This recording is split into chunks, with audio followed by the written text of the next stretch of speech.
Hello students, welcome to Learner's Planet. In today's session, I'm going to start with a new chapter that is improvement in food resources. We all know that food is essentially required for the survival of living organisms, right? And definitely we are obtaining this food from different sources, isn't it? Now we know that there is a tremendous increase in the population, isn't it? All over the world. So basically, the requirement, of course, that necessity has also increased for the food, right? And definitely for this reason, the production should also increase so that it can be equally distributed in the different group of organisms, in different group of people actually. Isn't it? As food is required not only for the human beings but for all living organisms, but here we are concentrating on this improvement with respect to the human beings, right? So let me explain that basically what this food is and why is it required, right? And further I'm going to explain that how the production can be increased. So let us begin with this chapter and see what is there inside. So how can we define the food? Well, food is defined as an essential substance which is consumed by living organisms to obtain the essential nutrients that support the growth and the maintenance of life. So in this definition itself, the basic things are very clear. You all must be having the basic idea about the food and its property, but here let me summarize the point that food is something which is providing us with the essential nutrients, right? And what are these nutrients? They are those essential elements which supports the growth of the body, as it is providing the basic raw material for the growth, right, for the development, as well as it is providing us the energy. So together these raw materials and the energy supports the growth of an organism, and and in this way it supports or it helps in the maintenance of the life, right? So food is the life supporting substance basically. So therefore this food, it is serving as the source of nutrients, and these nutrients, they are of different types and they are required in different quantities, right? So those particular nutrients which are required in small quantities, they are known as the micronutrients, and if they are required in the large quantities, then these are known as the macronutrients. So these micronutrients, basically, you know which class or which type of nutrient come in this category? That is vitamins and the minerals. Can you quote some examples of these vitamins and the minerals? You must have heard about it. Vitamin A, vitamin B, vitamin C, D, then K, and there are so many others. Similarly, there are different minerals which are required for the growth and the normal functioning of our body, for the normal this functioning of the biochemical reactions, right, to carry out in the body. So these minerals, they could be like some magnesium, potassium, sodium, and so on. There are many, right? And further, the macronutrients, they are required in larger quantities. And what comes in this category? There, that is proteins, carbohydrates, and lipids. And you know each particular type of this nutrient, it is required for the different types of functions in our body. So this is how the food is supplying these essential things which are required for the system. Now the point is, from where do we get the food material, right? So there are different sources from where we are getting this food. So let me explain you that part now. So we, the human beings, we obtain our food or the nutrients from the plants as well as from the animals. So therefore I have classified here the source of nutrients as the plant sources and the animal sources. Now these plant sources, they are providing us the food in different forms, right? And it could be like fruit, vegetables, and so on. isn't it? Whereas from the animals, we are obtaining the food in different forms. And what are those forms? It is like we obtain the uh, milk or meat or in the form of eggs, isn't it? So it is obtained in different forms. Now, basically, as I already said, that the population has increased a lot, isn't it? Now, as the population is increasing, the demand for the food is also increasing, isn't it? So the things they have to be, the production has to be increased, and such mass production of the food material, right? Or I can say the mass production of plants and animals for the welfare of human beings is actually known as the agriculture. In general, agriculture is related to the crop development, right? It is the production through the plants. But in general, scientifically, this agriculture is defined as an applied science which deals with the cultivation, breeding, and management of the plant products as well as the livestock. So here I have just highlighted it under the plant group because as a layman person, people relate agriculture with the plant production or the crop production. But of course, as a science student, now you must remember this point that agriculture is a science which is dealing not only with the cultivation of the crop but also with the cultivation of the animals or the livestock, right? Further, animal production or the livestock management, it is actually a branch which is known as the animal husbandry. Now this animal husbandry, now at this point I can say that it is the branch of agriculture only, right? So this animal husbandry, it includes the development or the management of the different breeds of different types of animals. Like what? Like cattle, poultry farms, right? Then fish production, then there is the bee production for honey and different products, isn't it? So all these type of development or the cultivation or the management of all these animals to obtain the desirable products, all these together will come under the animal husbandry.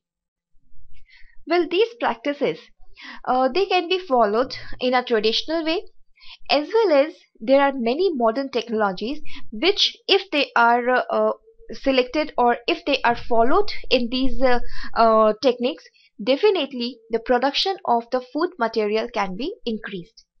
And for this, definitely the improvement programs are there which are related to the crop production, improvement of the crop production, as well as the improvement of the animal husbandry or the animal products, right?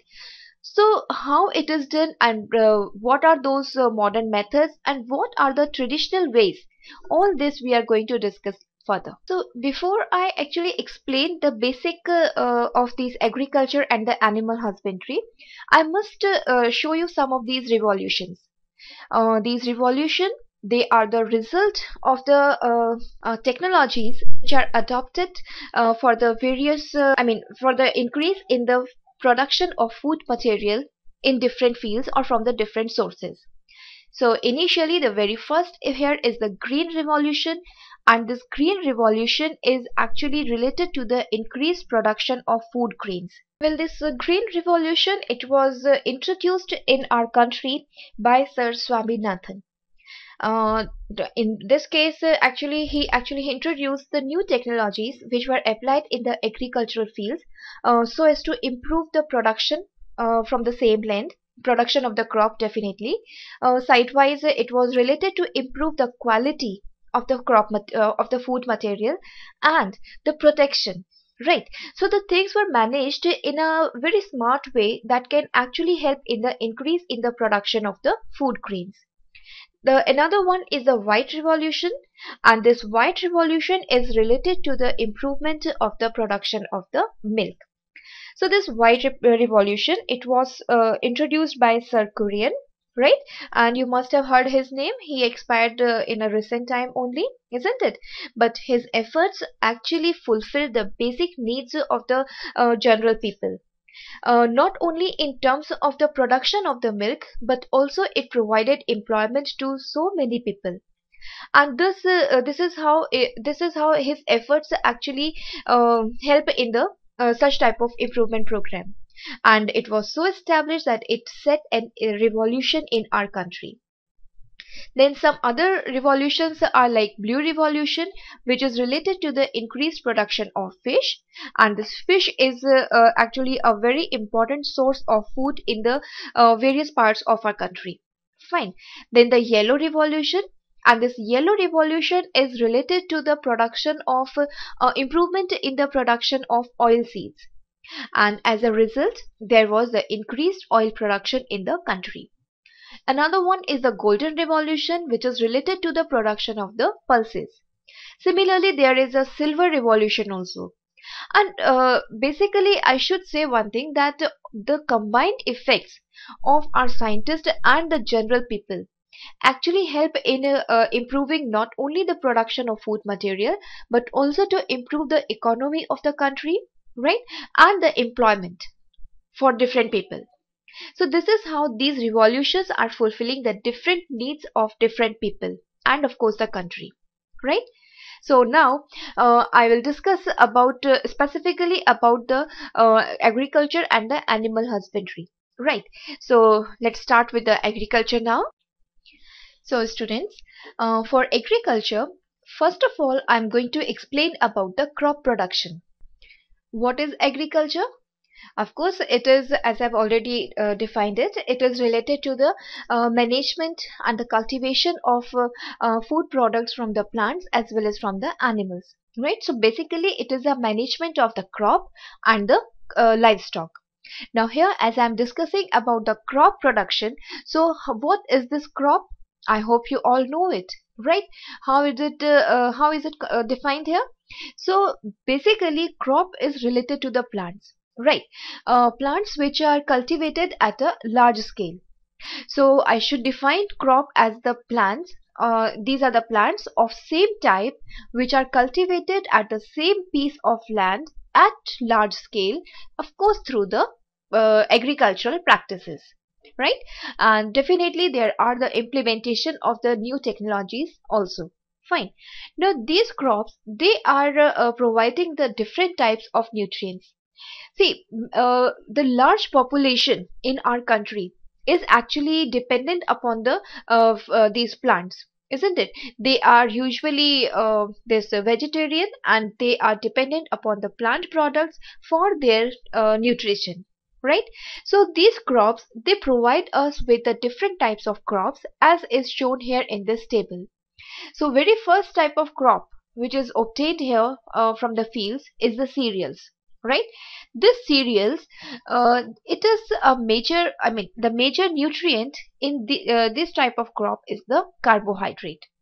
So carbohydrate is of course a very essential material which is required for the growth of the organisms.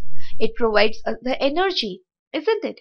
Now you know which type of products will come in the cereals. So for the examples, it will be like wheat, rice, maize, millets, sorghum, etc. There are many different types of products which are considered as the cereals. But always remember, the cereals are the rich sources of the carbohydrates. The next crop, important thing, one important thing here is that it is not so that these crops, they are containing only the carbohydrates. I'm not saying that. I'm saying the concentration of carbohydrate is highest in the cereals, right? So here in this table I have highlighted the major nutrient of this crop, or the one which is present in the highest concentration in the crop. Okay, so here the next crop is the pulses, and which is the rich source of the proteins. Besides this, the other things are present, but in the very low concentration or according to the type of the crop. Right, but of course the protein is it is abundant in these particular crops. Examples of this, I hope you must be enjoying all these in your diet, like gram, that is commonly known as chana, then pea, black gram, green gram, then pigeon pea, then lentils, and so on. Commonly, you must be calling it as dal in your home, right? So these pulses or the dals, they are the rich sources of the proteins. And students, you are at the growing stage. You must be knowing that this protein is really essentially required for your growth. These proteins, they provides us with the essential amino acids, right? And amino acids further in our body help in the production of different types of proteins, and they participate in different types of metabolic reactions also, right?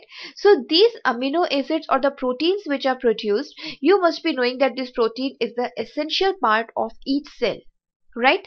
So for this sake, you must eat the rich diet or rich sources of proteins or any other nutrient in your food, right? Further, the next crop is the oil seeds, and this oil seed is the rich source of the lipids. Lipids, which you may also know, you may be calling it as the fats also, right?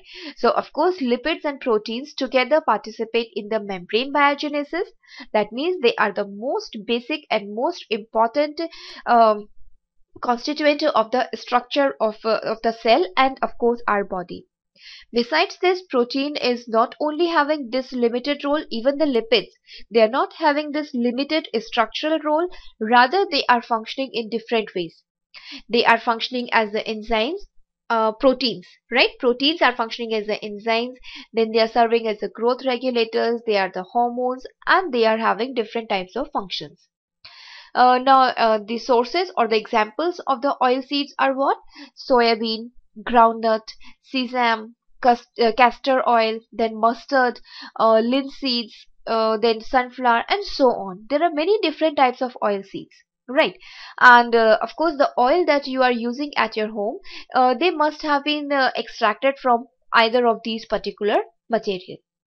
The next type of crop is the like vegetables, spices, and the fruits, and all these together, they are having the different types of nutrients in them. That means they are not serving for a particular type of nutrient, rather they are rich in vitamins, minerals, proteins, carbohydrates, fats, fibers, and so on. So these important constituents, they are really required for our body and are present in different types of material. So you must be knowing the examples, right? Like spinach, gourd, they are what? They are the vegetables. Then turmeric, corianders, all these will come in the spices. Then papaya, apple, banana, all these comes in the fruits category, right? So this is how we are getting all these from the crop only, right? Then the important part is the fodder, and this fodder is actually rich in the fibers. uh, the fodder, see, we are not directly eating these fodders, but of course they are required for the animals, right? Especially the herbivorous animal. So from where the fiber, see, fiber is rich in cellulose, right? So these cellulose digesting enzymes are not present in our body, but of course they are present in the intestine of the herbivorous animal, or in the alimentary canal of the herbivorous animals, right? And of course therefore they can digest it. So these fibers, examples of these fiber or the fodder is like oat, then the berseem, Sudan grass, sorghum, all these will come in this category. So here is the picture which is showing these categories. There is no need to describe the specific category here, as the first is the wheat, which is the part of which one? It is a category that is related to cereals, right? Then the pulses, you can see different types of pulses are there, isn't it? Then oil seeds, then the vegetables, you can see in the picture how many different types of vegetables are there. The fruits, the sorghum, or I can say that the fiber or the fodder, and so on, right? Of course, if you just look at the different types of food, the variety is of course unlimited, right? Now, well, these particular crops, they are having different types of requirement for their production, right? Or they can grow in different types of physical conditions. For example, some will require more amount of water, the others will grow in the less water. Similarly, it is dependent on the duration of the sunlight also. So in short, the crop is of different types depending upon the various requirements for its growth, right? So now let me explain that what are the different types of the crops. So students, as I already said that the crops, different types of crops, they require different types of conditions, right? Conditions in terms of like climatic conditions, then rainfall or the water requirement, temperature, photo period, and so on. So all these conditions, they together support the growth of the organisms and help in the completion of their life cycle. Right. Now, depending upon these conditions, see, in the countries like India, we are dependent on the nature for the basic requirements for the growth of the plants, isn't it? So, in this country, you can just think of the various types of seasons which can fulfill these basic requirements. So, depending upon the season in which the crops are growing, they are of two types. The first one is the Kharif crop and the second one is the Rabi crops. Now Kharif is the one which is growing in the rainy season. Now if it is the rainy season, the point is very clear that these types of crops, they require high amount of water for their growth, right? And in our country we are generally dependent upon the rain for this particular crop. However, in nowadays there are of course the modern technologies, there are modern equipments which can help in improving this particular condition. That means the water can be obtained from different sources through different technologies and different equipments. Right. But generally, if we consider it as in a traditional way, then they are of course dependent on the rains.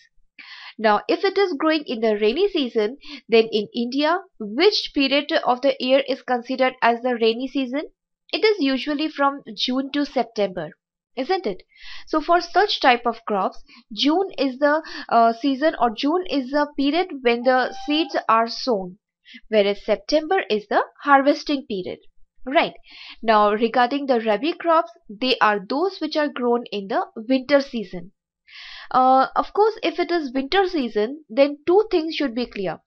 Number one is that they can grow in the conditions where the less water is available, right? That means comparatively in the dry conditions. As Kharif, we can say it can grow only in the wet condition. So here they need less amount of water, right? And secondly, it requires low temperature. Whereas in the Kharif, I can say that they can grow in the hot conditions as compared to the Rabi crops. Right. Now, these crops, for these Rabi crops, October to March, it is considered as the growing season. Right. In India, of course, October to March is considered as the winter season. So, October is the sowing season and March is the harvesting season. So up to March or April, such type of crops are actually harvested. Now the thing is, what are the examples? So the examples are for the Kharif crop is the paddy fields, paddy that is known as the rice, then the maize, soya bean, cotton, and so on. These are the Kharif crops. Whereas if we consider these Rabi crops, the examples would be wheat, grams, pea, mustard, linseeds, and so on. So like this they are classified. In the case of Kharif, right, like paddy fields, such type of fields are actually used for dual purposes. One is of course for supplying the rice in the country, and secondly it is also used as a source of fishery. That means even the fish production is possible in these particular fields. So artificially they are the people are actually culturing the fishes also in this particular field, and thus this help in the improvement of the food production, not only in terms of this crop but also the additional fish product. So this is how we are following the traditional methods for the production of crop in our country, and usually we are dependent upon the nature in different seasons for the basic requirements for the plant growth. Now the thing is that these traditional methods which we are following by depending upon the nature is actually quite risky. Like if there is a little let us say there is the rainfall is less in case, let us say, what will happen? The fields will be destroyed, the crop production is affected, and that is something we are facing in our country, isn't it? The people having agricultural base, they are affected by these type of conditions in a very different ways. It can destroy the economy of the country, isn't it?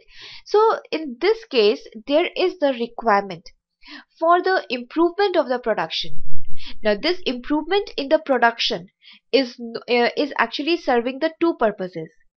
First is of course the basic requirement of the general people. The food is supplied to people which is produced from the crops fields only, isn't it? And on the other hand, it is also improving the economy of the country.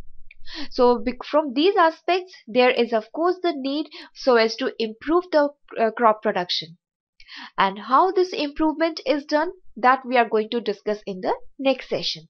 Okay, so all this is for now, and then further I will continue in the next session. Till then, thank you so much. Have a nice day. Goodbye.